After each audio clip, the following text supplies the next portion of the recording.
are on the cutting edge because we are the ones that need to solve the problems. We are the ones that are faced with the boots on the ground kind of issues, and we need to serve our people. And so we're on the cutting edge by being the creative, innovative problem solvers. And NACO is absolutely on the cutting edge. We just recently put together an AI task force, artificial intelligence, and that's not taking a particular valence, good or bad. It's recognizing that is the thing, that's what's happening, and we need to be a part of that. Cutting edge means a lot of things. It could be our farmers in our rural communities who are doing things around green energy. It could be folks in urban communities who are doing gardens. It could be folks in suburban areas who are making a difference through transportation using electric buses. Innovation is really in the eye of the beholder, but it comes through NACO because it's our connecting point. Sometimes we think about what this word, the cutting edge, means and where does that really exist? And some people even say the bleeding edge, right, when it's really there. If you think about mental health, substance abuse, you really look at the fact that we operate the safety net of last resort in our communities. We're the ones providing for the general welfare of the community. We're the ones who manage the jails where the plight is the darkest in those areas. How do we inject light into those? How do we really get programs and build people and build capacity and build that muscle and brain power to move forward is really why counties are where it's at. Everybody talks about the issues. This is where we deal with the issues at the counties.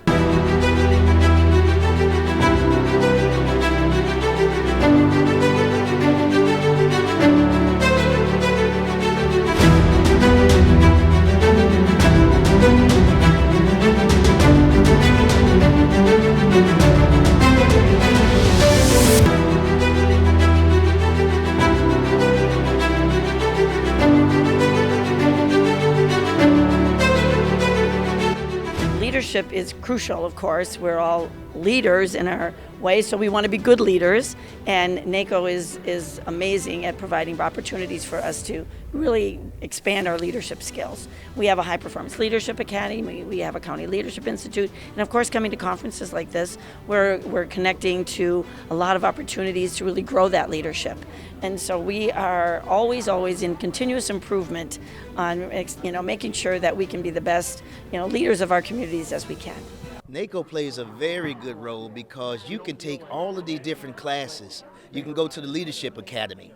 You can come to all of these seminars and workshops where you can tap into the skills, the abilities of experts that helps propel you in leadership to take these things home and create great policy. The development of leadership and what NACO does to empower that is it's about being in a lifelong learning process. Leadership is not something you achieve. Leadership I think of more as a verb. It's how you execute it, how you lean in. It's not just the authority that we hold. It's not the decisions that we make, the vote at the end of the day. It's really how we engage people. It's really how we step into issues. Do we have the courage to take on those things that everybody wants us to fix, but once we try to fix them, then it's going to go crazy because it's not good enough. It's not the perfect enough plan. So the courage it takes to execute in the trenches every day is all about leadership. And in many ways, what I've learned is also the best leadership is followership. You got to shut up, you got to listen, and you got to get a good direction, and you got to go get it done.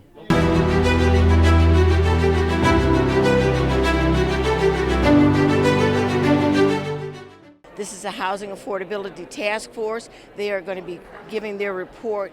This group was organized in November of last year to look at the ways we can solve our housing crises across the country. And we recognize that in different areas, the housing crisis is present, but it may be different in one area to the next. So the task force is made up from representatives across the country, some big counties, some smaller ones, some urban areas, some rural areas, so that we get multiple perspectives about what's actually going on in terms of housability, homelessness, affordability for our working people who are newly out of the house, out of your basements and your spare rooms, getting their first jobs and need a place to stay. So looking at all those different things, how many actual housing units we have, what other ways can we look at how we do housing? Can we do tiny home? tiny homes? Can we do the attached homes where we have, older people, seniors living in another house on the same property? So there are multiple ways to look at that, and then how to get those price points down so that people can actually afford to get into them. So we're looking at all those aspects. So I'm excited to hear what they're going to report out this morning. What are the key recommendations? There are many. There are a few key, because what we know for sure is that each county is as different as we are people. So what works or is needed in one county may be the opposite in another county. But all counties should look at things like creative financing instruments. All counties should look at density and land use restrictions and guidelines. And those are the things that really drive affordable housing and can be either a barrier or a catalyst. And so what we want to promote is the idea that density is not necessarily bad, that land use and creativity around financing are critical parts of growing your affordable housing stock. After starting this task force and moving through it, we understand that housing is a very large issue throughout our country. Doesn't matter how large or small your community is, people need a place to live, and right now there is substandard living going on throughout our country. It was really critical to get together, find solutions. How can counties be a part of the solution in order to allow people to live in a safe, secure home? Well, the report is expansive. It really hits on every facet. There's something for everybody to do, and I think some of the key things that people can do is look at their policies, look at their land use. What are your actions that are holding up the progress that you could do pretty quickly to free up land available for development? Look at your zoning, all of the policies that led to where we are today. We have a number of families now who are homeless, whereas before you typically saw men who were homeless. And so it's impacting everyone, to include our scholars who are coming back from college, and they may be able to get a job, but they can't find a place to stay in our community. Our conference is here in Austin, and as we were out walking this morning, we found people sleeping on the sidewalks. In Chicago, you will find people in tents along our major thoroughfares. This challenge of homelessness is all over the country, and we as a country have to make it a priority to try to address it. Our residents, our citizens, should not be sleeping in the streets or in tents along our roadways. So it's going to take resources, but it's a good investment in our own people.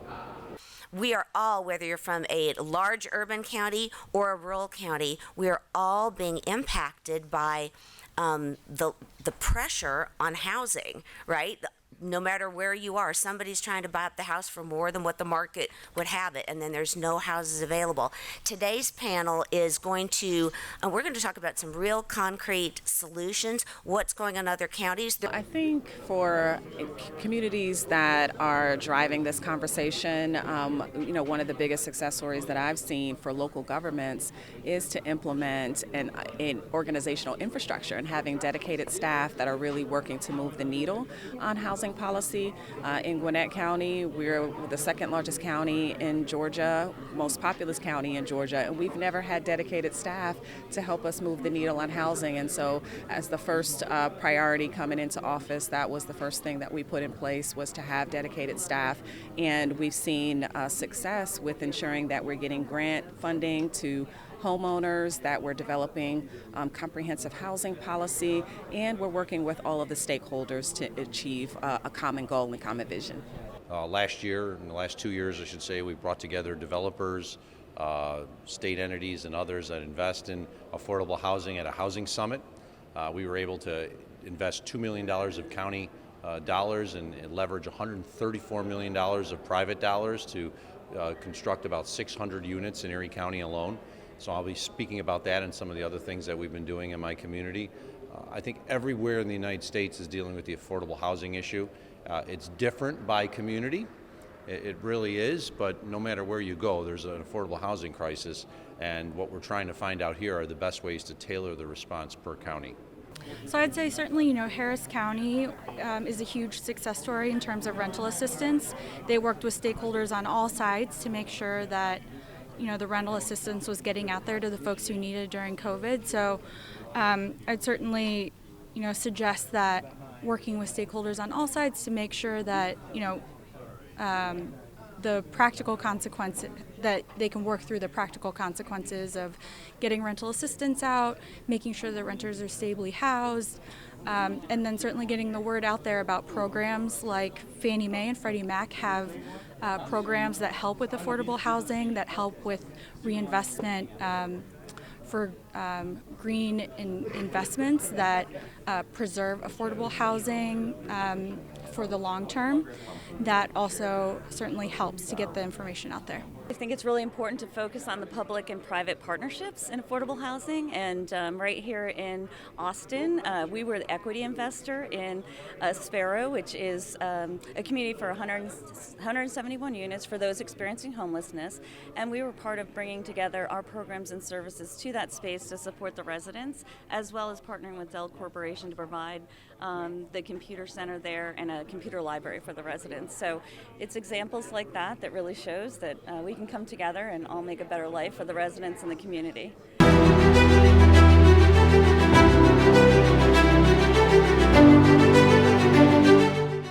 Counties do. We do public health, public safety, parks, roads, libraries. We are the ones that really make it happen for our communities.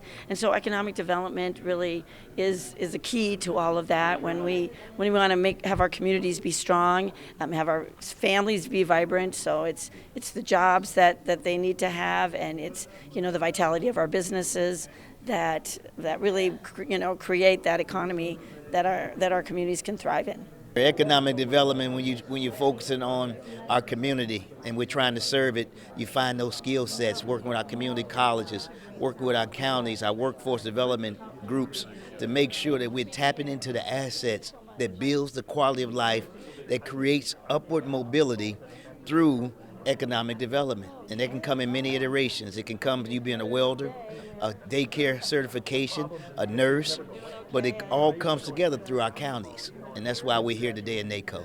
Government's effort to support poor people are often paternalistic in the way they are designed.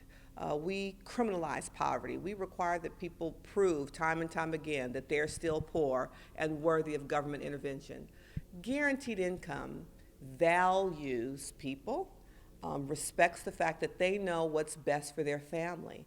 And so I'm proud to be a member of Counties for Guaranteed Income. I co-chair that effort with President Preckwinkle out of Cook County, Illinois. We're following on the heels of Mayors for a Guaranteed Income. So it's an effort across this country where we're piloting this concept that if you give low-income people, families, seniors,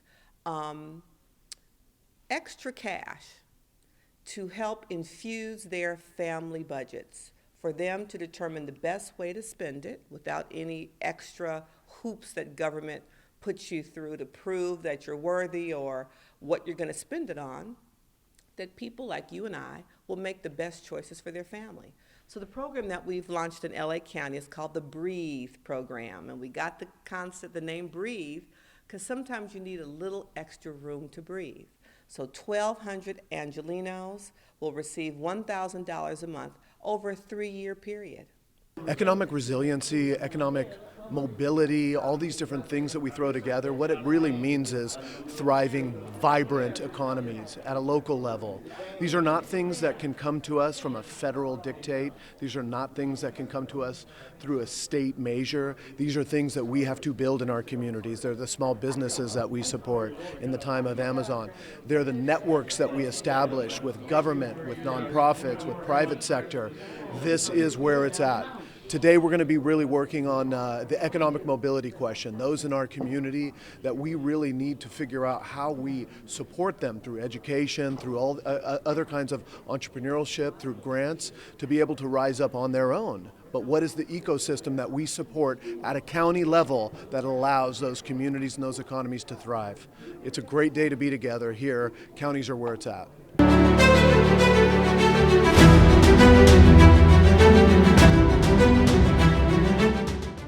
This is the commission created by NACO on mental health and well-being. They identified a national challenge and are bringing together counties to join with others to provide recommendations to solve the problem.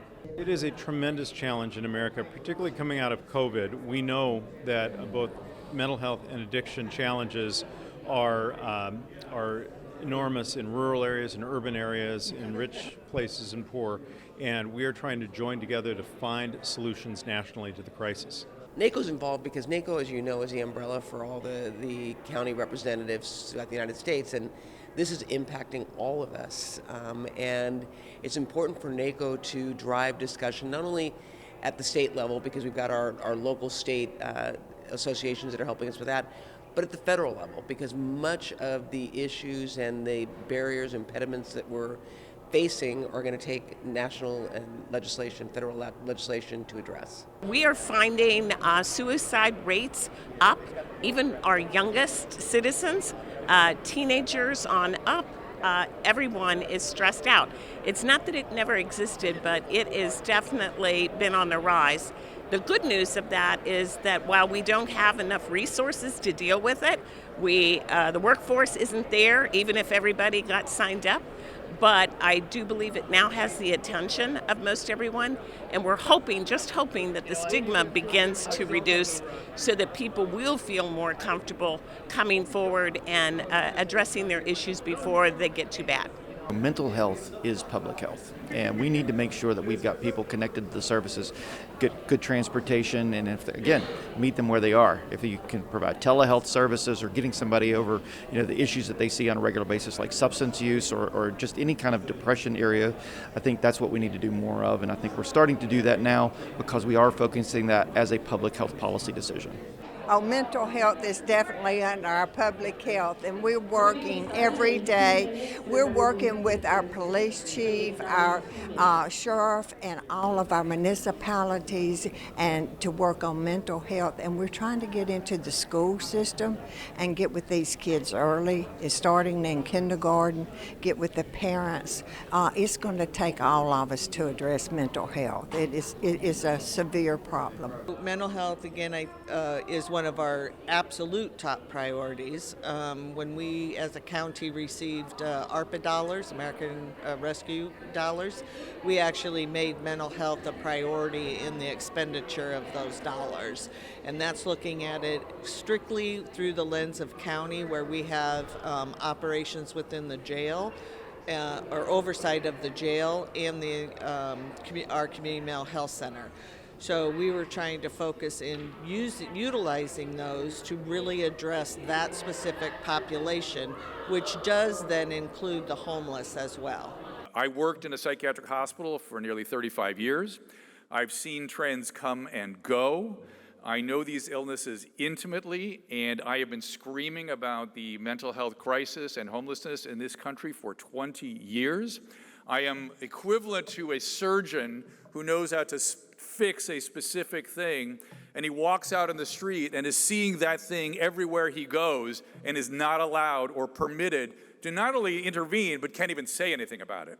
It has been driving me crazy. So thank you for making this a priority now. It is time. It is too long. What I want people to understand is we treat this organ system in our skull differently than every other organ system in our body, and that is ridiculous. The brain gets sick just the way my pancreas gets sick. And for too long, the resource providers have gotten away with undermining the medical management of brain disorders, and it's got to stop. What would you like to see happen? I'd like to see us undo the IMD exclusion. I'd like to see us create more psychiatry, more psychiatric beds, and really to start to deal with this thing, what it really is. We've created open-air asylums, open-air hospitals throughout the country. It's time for us to medically manage these people that are dying under our feet. Two things I'd watch out for. Parity, I told you, if you don't have, it's the doctor's judgment, the patient needs more care, sufficient to give that patient more care, you're never going to have parity. You get it on the medical side, you need to get it on the brain side. And two, in terms of expanding the mental health workforce, we have armies of social workers, we have a lot of good psychologists, we have a lot of good chemical dependency workers, don't have enough doctors. And that's where the physician must be at the head of these teams. These are medical disorders, require medical assessments, medical intervention, medical planning. And again, I sort of think of ortho as a reasonable model for this. The orthopedist sees it, plans the surgery, does the surgery, and then refers to the physical therapist. The physical therapist is critical. They're professionals. They work with the patient for months after the surgery. Had to have the surgery first. And that's exactly the model in psychiatry. When people talk about wraparound services, well, we give wraparound services, just hear psychiatric services.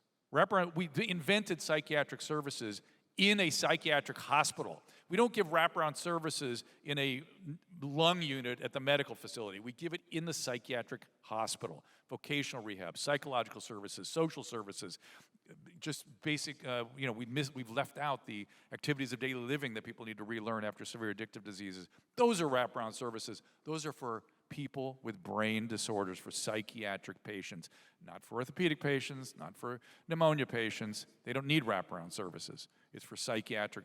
Just hear psychiatric services whenever somebody says wraparound. I don't know why we have this weird bias against psychiatric medicine.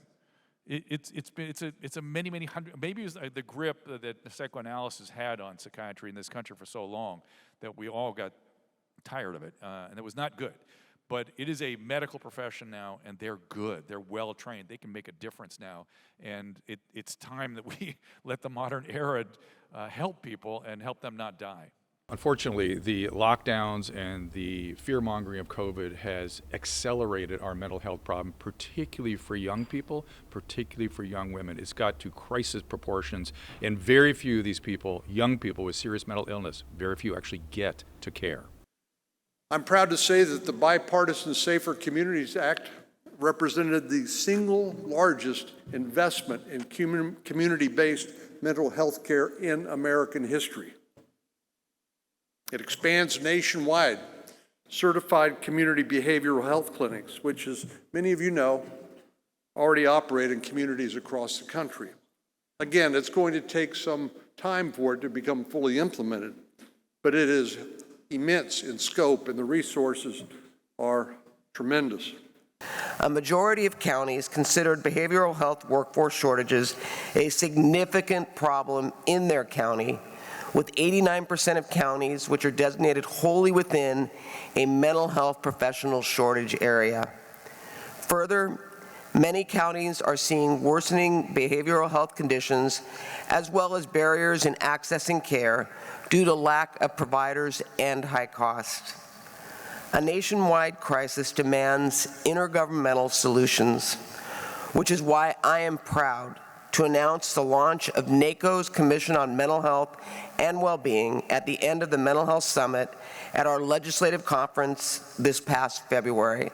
It really is something that has been a vision, and I can tell you, and I know I speak on behalf of my co-chair, has been well received by every county I've talked to throughout the United States. More than 150 million people live in federally designated mental health professional shortage areas. And it is predicted that in just a few years, the United States will be short of up to 31,000 mental health professionals. And that includes psychiatrists, psychologists, and social workers. In my home state of Illinois, there is one psychiatrist for every 5,860 people. Currently, more than half of the United States counties lack a single psychiatrist. Experts say that telehealth can help to expand the workforce. COVID-19 helped to catapult mental health telehealth services, which are transforming healthcare. We talked and we decided we want to make sure that we spend these ARPA funds in a way that 20 years from now, someone's going to know how those dollars were spent. And we want to make sure that there's a difference in people's lives in the future. So we set aside $34 million to build a whole health facility. It's actually designed, and it's about Monday they're going out to bid for the contractor. But the whole health facility is going to be a new public health department and a 30-bed crisis mental health center in the same facility, in the same building, so you'll have integrated care. We're also going to have 20 of those beds will be for adults, 10 for children. open 24 hours a day. It's an emergency drop-off center, so people can come and access it 24 hours a day, and I have a prescriber on 24 hours a day, all being paid for by local dollars. But the state is going to pay the operational costs going forward. So it's a true partnership between local and state government. And I'm thankful for the good leadership of people like Commissioner Mills who helped make that happen in our community. As a commissioner, I realized I had a responsibility for those that are mentally ill in our community and those that are mentally ill in our state and those that are mentally ill across our country. And so I went to the Association of County Commissioners, our Board of Managers, and I made a speech. And I said that we have 3 problems in our communities about mentally ill. Number 1, we have a moral problem. And we're taking those that are mentally ill, and instead of treating them and giving the help they need, we all too often put them in jail. We all know this. Second, it creates a financial problem for counties. I'm from a small rural county, and I'm never going to get $1.4 billion to build an institution. And we did get CARES money, but it wasn't like you get in the big city. So that's another subject. So it's a financial problem, but then after it's a financial problem, every now and then it's a public safety problem. And you only have to look at the news every week, maybe every day sometimes, about somebody does something terrible, and shortly thereafter, a day or two after, the news said, well, mentally ill. And I can tell you in my community that we have those issues too. Many months ago, there was a man who stole a car, wrecked the car, went into the nearby convenience store, assaulted a woman, and then a man tried to stop him, and then he was severely beaten. Then the police got involved. Well, the same story is that a day or two after, the mother calls me and said, I went to the probate judge, I went to the jail, everybody was mentally ill, and nobody could do anything. And those are the problems I think we have in many places in our community, and that's why I'm so passionate that we need to do something about the mentally ill. So, thank you. I chair the Health Steering Committee here for NACO, and one of our issues, of course, has been mental health and well-being in addition to substance abuse. So in our county, we have opened a behavioral crisis center which helps divert people from our emergency rooms as well as our local jails. And we try to get them into treatment and then connect them with the resources that they're going to need so they do not keep reoffending.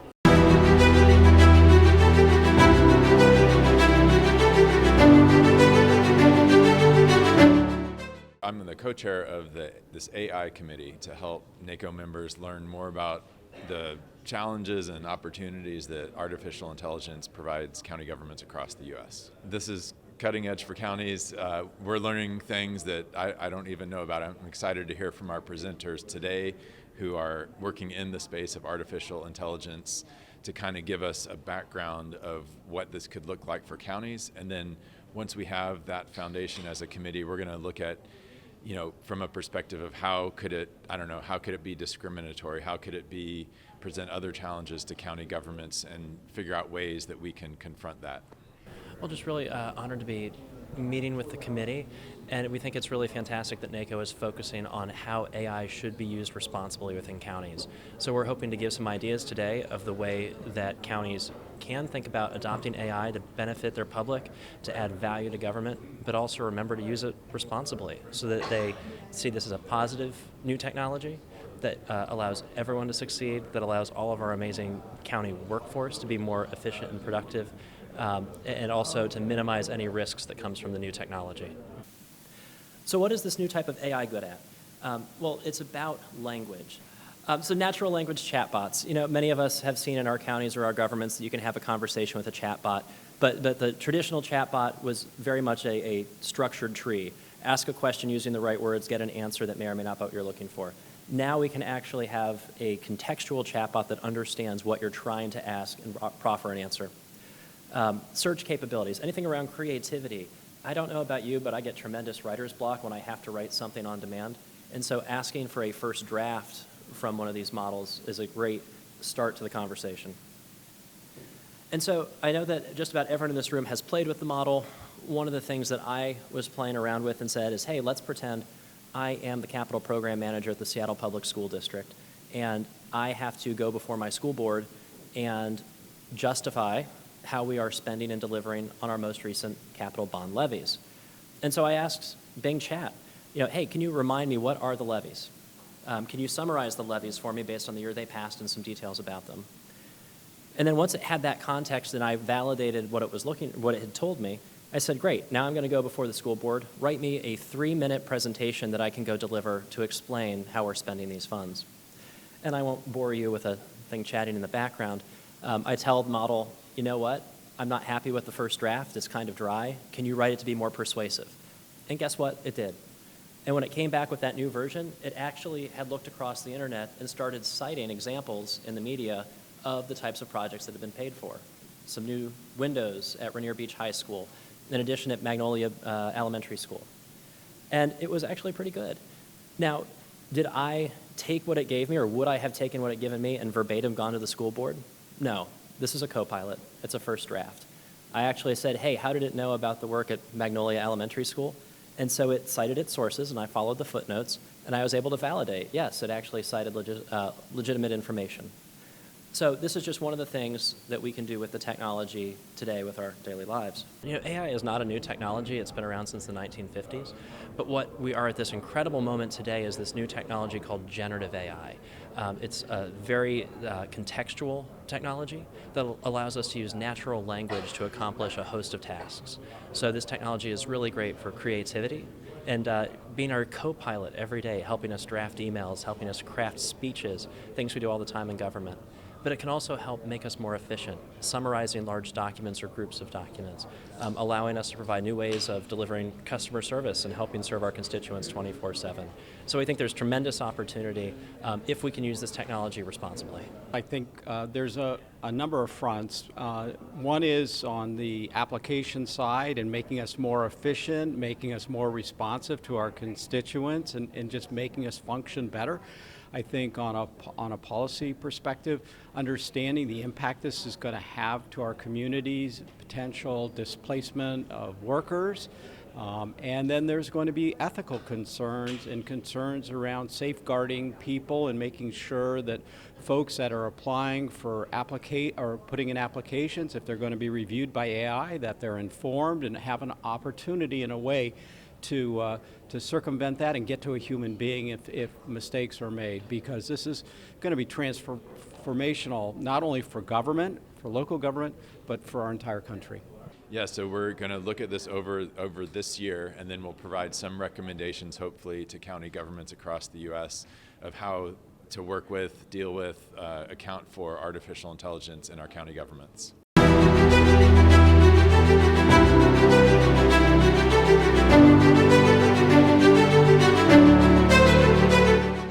When it comes to resiliency, we experienced the worst natural disaster in our country's history in Hurricane Harvey back in 2017. So we're really trying to develop a robust Office of Emergency Management to make sure we have all the partners at the table daily, so that should any type of weather-related event or any kind of disaster, we're all together, we're all communicating, we have open lines of communication to really build the infrastructure necessary within county government, but also making sure we're building a resilient community that we could overcome any type of disaster that would strike our area.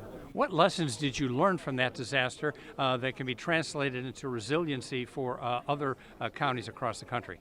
The important thing is to understand coordination. Again, to develop those partnerships before we need them. We need to make sure that we're being proactive and develop who needs to be in the room, that we're developing coordinated plans when it comes to mobility. If people are going to evacuate an area, that we have thought in terms of evacuation routes, for example, that make sure that we're coordinating people being able to leave in a timely manner if they're going to leave the area, for example. So we learned a lot of different lessons, even trying to make sure we're storing our grocery store and gas stations as soon as a community's coming back up, because those are critical products that the community's going to need to kind of get back to the back on the road to recovery.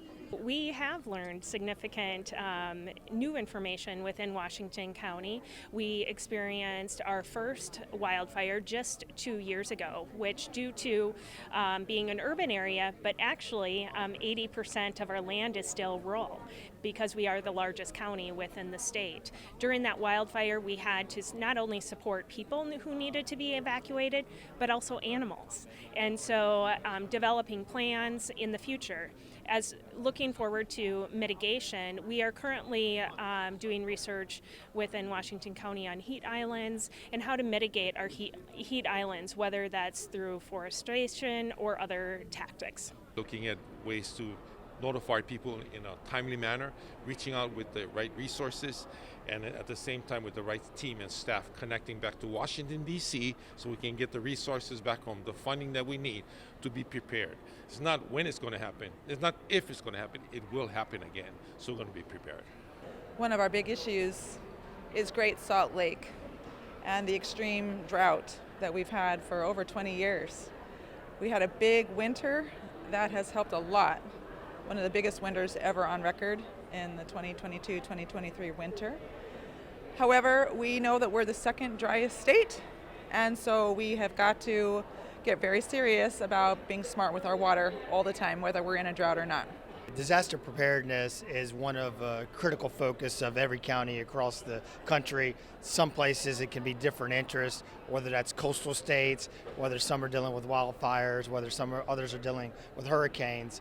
In my county in particular, we never know what's going to happen. We're more of an inland area there in Greensboro, but we have had tornadoes at times that have been pretty has significant effects on our community.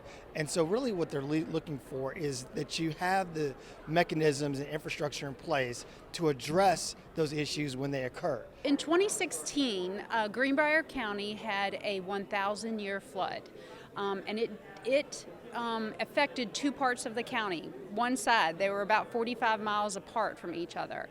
And we lost 23 lives, about $1 billion in damage, and our communities are still recovering from that flood that occurred in 2016.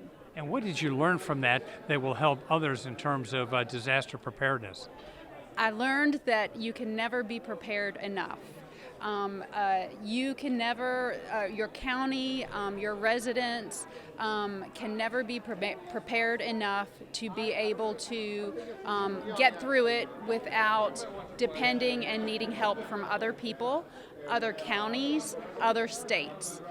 It is a network, and it requires teamwork to get through it. We've had a lot of disasters in Colorado. I'll focus on my county and my neighbor Boulder County, which I was born and raised in. But in 2012, we had, at that time, the Hyde Park fire, which was the largest fire in Colorado history. The next year, we had the 2013 floods, which was historic flooding. And then we had the 2020 Cameron Peak fire, which was now the largest fire in Colorado history. And it was 209,000 acres. And throughout that whole work, all that work, we just continued to build relationships and build resiliency hubs and collaborative networks, and build a resiliency framework and network and a plan. And we started Office of Emergency Management under the Commissioner's Office, and we've really invested in that team, and we have a phenomenal team led by Lori Hodges of Office of Emergency Management. And we have continued to do assessments and planning and strategic goals. We put this into our comprehensive plan in 2019, and we continue to work on looking at hazards and hazard mitigation as really part of our planning and infrastructure needs, and we try to strengthen with our partners. We use a lot of different federal and state funding, trying to make sure that we're leveraging all the resources, but we're better together, and all of our nonprofit partners, our municipal partners, our state and federal partners, we work together and build these relationships, because you can't make friends when you need them. You have to build them beforehand, because in disasters, it's all hands on deck. It's overwhelming for Arkansas. We're always overpopulated. It's a battle between the state and the counties as far as trying to find space for our prisoners. The state is trying to find the funds to build new prison space. The counties is trying to find space to house the prisoners at a cost the state doesn't reimburse fast enough. So the county's having to recoup some of that cost while we're waiting for the state to pay us back. So it's a difficult situation. Law enforcement, it's competitive all over. I mean, we've got billboards in downtown Atlanta for Chicago, for Florida, for a whole bunch of different places trying to pull law enforcement. So we're trying to make sure that we're offering a competitive salary.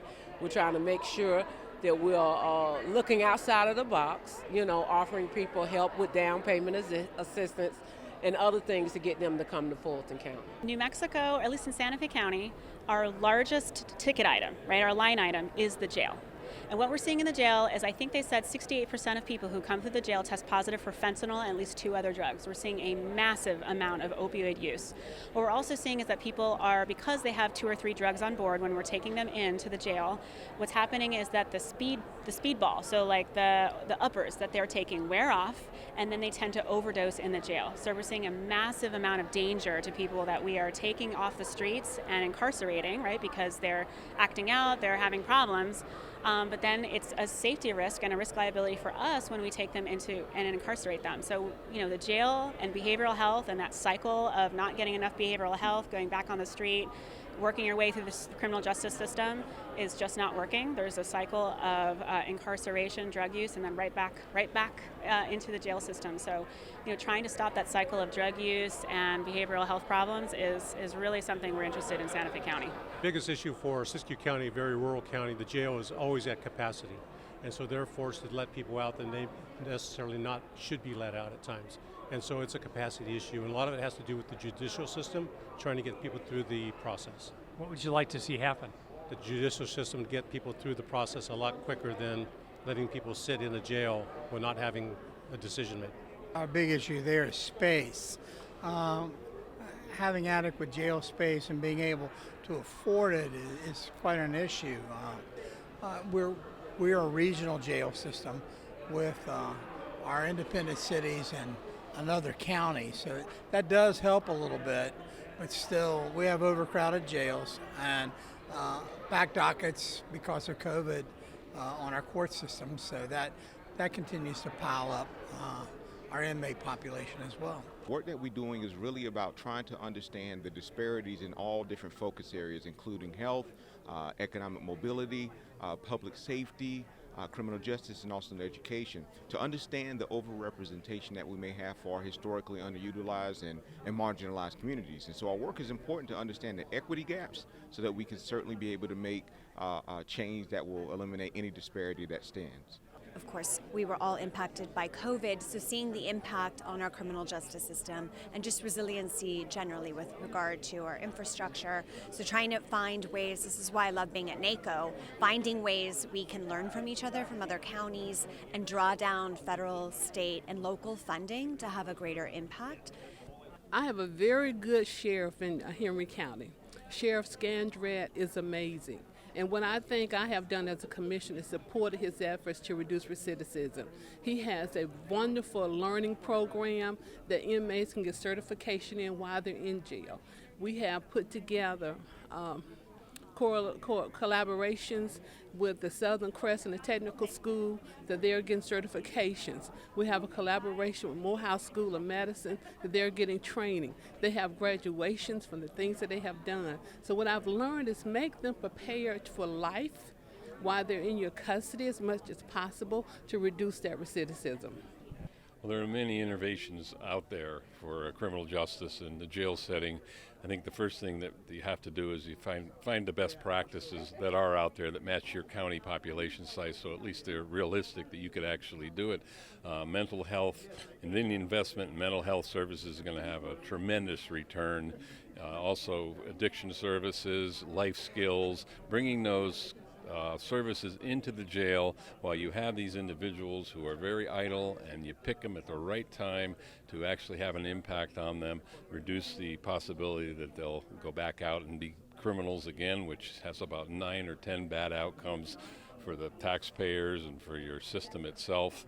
The solutions are right out there, but you have to learn about them and you have to fight for them at the local level because the buy-in is sometimes very difficult to achieve. There needs to be some way to define prior to incarceration how to treat people that may be having problems simply because of their mental state more than an issue with wanting to be a criminal. Throughout all of our regions, throughout California, we know that the incarcerated population has been the number of folks that have been incarcerated have been a huge challenge. And we want to make sure that as we move forward, there is the true opportunity for people to recuperate and rehabilitate when they enter those facilities. When we have folks in there that are learning new skills that aren't going to help them on the outside, specifically making connections that are going to lead to further delinquency, we have a major problem. So truly focusing on rehabilitation throughout the system is critical for us. But we can't just close facilities and expect that reducing the amount of time that folks spend being rehabilitated is going to solve the problem. So I look forward to helping to advocate for that additional investment in the rehabilitation side of that particular system in the state of California. We're setting up committees in every county and hiring as many people as we can in every county to facilitate a better program for dealing with our mental health situation in our correctional facilities. We always say that our largest mental health provider in Arapahoe County is probably our jail, unfortunately. Many people are getting lost in the system and actually ending up in our detention centers. And so we are working very, very much with our sheriff who takes care of our jail and law enforcement in unincorporated parts of Arapahoe County. And so we are really trying to find partnership with some of our mental health providers so that we have folks that are, while they are in our detention centers, getting help, and then we have someone that we're handing off to them to right away. So they're not exiting our detention center and then we have to find them in 2 weeks for an appointment. We're really trying to make sure there is a safe place for them to go and they know who they're going to go meet with and the next day or two to continue treatment. Right now, and I think this is true across the country, we're experiencing work shortages. And so our sheriff has had to eliminate some misdemeanors from being held in our jail because he just doesn't, he's short-handed, terribly short-handed. And our judges are backlogged in their cases. So it's not been a good situation because you certainly don't want people that need to be off the streets and incarcerated not to be incarcerated. But it is challenging us to look at misdemeanors in a different way.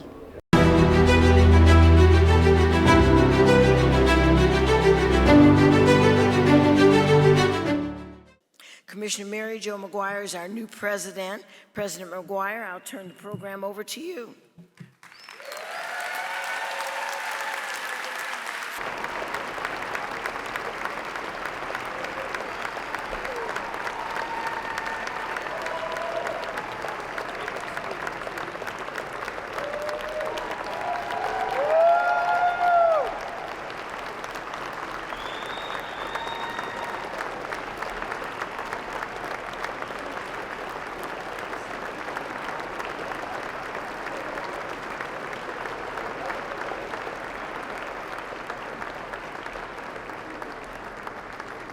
Now let's welcome Commissioner McGuire's colleagues and loved ones, including Steve Daler,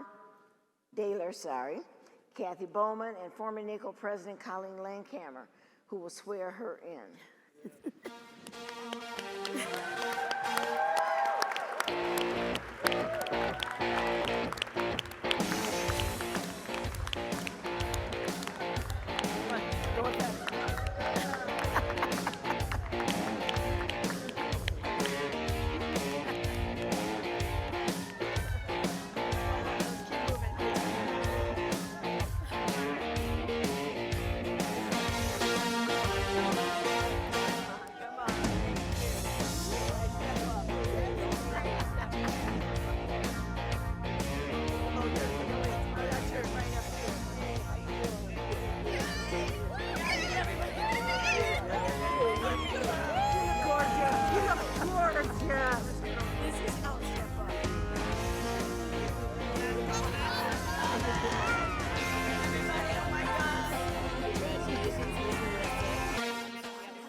state your name. I, Mary Jo McGuire, Do solemnly swear do solemnly swear that I will faithfully execute the office of President of the National Association of Counties that I will faithfully execute the office of President of the National Association of Counties and to my best ability and to my best of my ability abide by the association's bylaws abide by the association's bylaws and faithfully preserve and protect and faithfully preserve and protect the interests of America's counties. So help me God. the interests of America's counties. So help me God. Congratulations.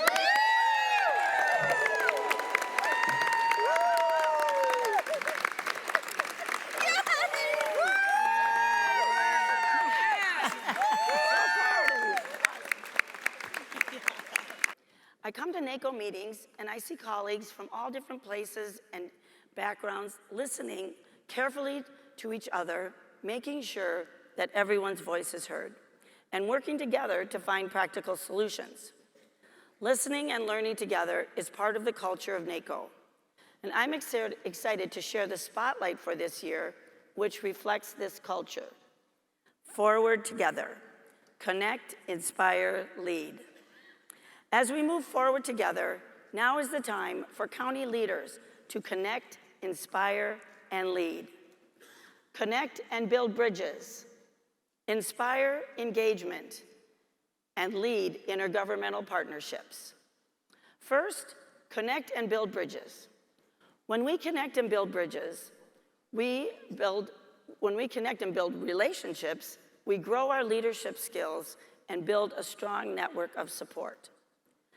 Together, we have unlimited potential to advance excellence and trust in county government.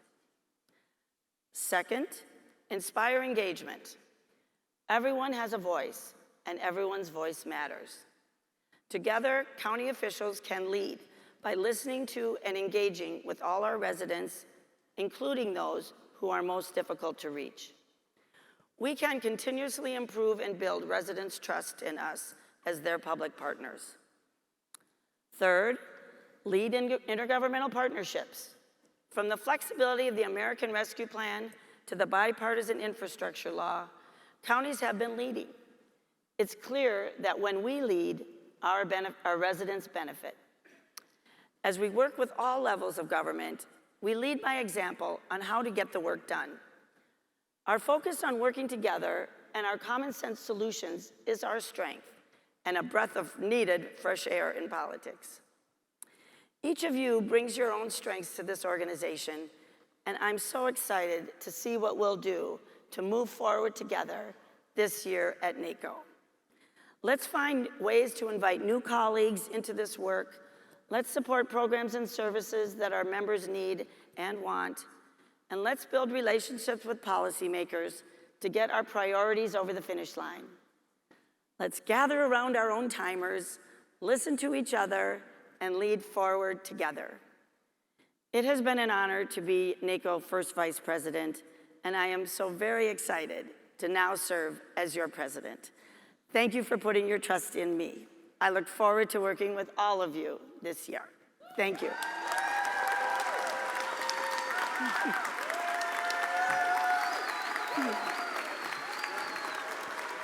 I'm working on holding us together, moving forward together.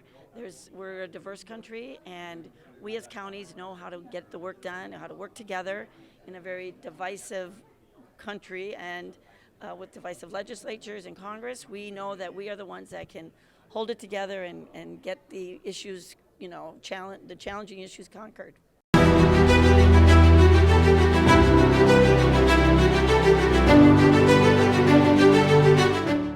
Our counties are there for our citizens. The good news is if they don't, we're a safety support net oftentimes, and so some of our citizens luckily don't need us, but for those that do, it is truly vital. And the other thing I would like them to know is that we really touch their lives more than they can possibly imagine, so they should get involved and understand what a role they can help us play in bettering our community. Our county government is that voice at the local level. I think that's where we need to be our most effective. And I think having those relationships with our constituents and our administration is key to solving the long-term problems. Most people forget about county government. They sort of think about their mayor's office, the supervisor, or the governor, but the county government is the one that provides the vast majority of services directly to the public. When people are driving on roads, they're driving usually on county roads. When people need social service assistance or mental health assistance, it's the county that's there.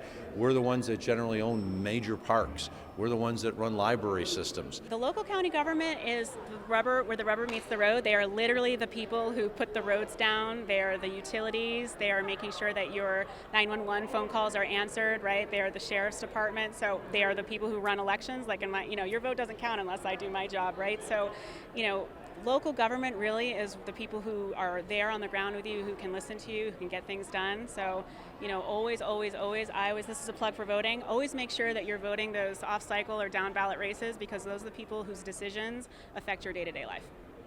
Local government is where everything is put into action.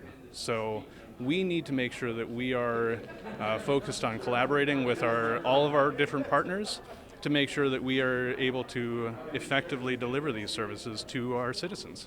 At the end of the day, nobody knows what's happening in their communities better than local officials. And so we at the counties happen to be that glue in that place where that rubber meets the road. And so listening as much as talking to local officials, creating those true bridges of communication is the answer. We can't continue to feel like every level of government is after its own solutions. We have to work in collaboration, and really getting as close to the people as possible to create those solutions is the key. The importance of local county government is that we handle what I sometimes call the bigger issues. In Fulton County, of course, we deal with the courts, we deal with the sheriffs, we deal with the libraries, we deal with the schools. What people need to know in their particular part of the world is local government matters, period. And especially at the county level, we know that our current president started out as a county commissioner. And so it's very important for us to understand how those decisions being made at the county level affects everybody. Local government is the most important government. It's the government closest to the people. So cities and counties are the best to be involved with so that you can have a say and a voice in what impacts you and your household and your organizations the most. Particularly in Texas, we understand that local governments are problem solvers. They operate where people live. The things that we invest in, you can see when you're driving home from work. The kids that we begin to serve and try to make sure have after-school programs, have access to food, well, we know their mothers and fathers and grandmothers and grandfathers. We think it's important to serve our community, particularly around the poverty line, and to give them the tools that are necessary to move into the mainstream. That's our job. We affect people's lives every single day in a whole array of issues, from our criminal justice, from our health and human services, from our public health, all across populations as well. And so what we want people to know is that we are there for them on a day-to-day basis, and that counties matter because we care about them. In everyday life, counties are the ones who do the things that people count on. People can say what they want to about, well, the state should do this, the fed should do the other. But day in and day out, right where you live, the issues that touch you day in and day out are managed by your counties. So your county leaders are the ones closest to you who affect the way that you're able to live. Counties are, we say this all the time, we're where it's at. We're the ones that really make the communities work, and we are the ones that really have to solve the issues and make things happen. So what I want is that we are going to move forward together, and we're going to just do the work with our partners and do the work the best we can for our residents. NACO.org. NACO.org. We've got all kinds of resources. We've got webinars. You can go into any of our task forces and see the printouts. You can go onto our County Explorer, find your county, drill down, get specific information about your county's demographics, housing costs, housing units availability, mental health access, all the things that matter to you as a county resident. So NACO.org. It's open to everyone. Take advantage of that. It's where you need to be.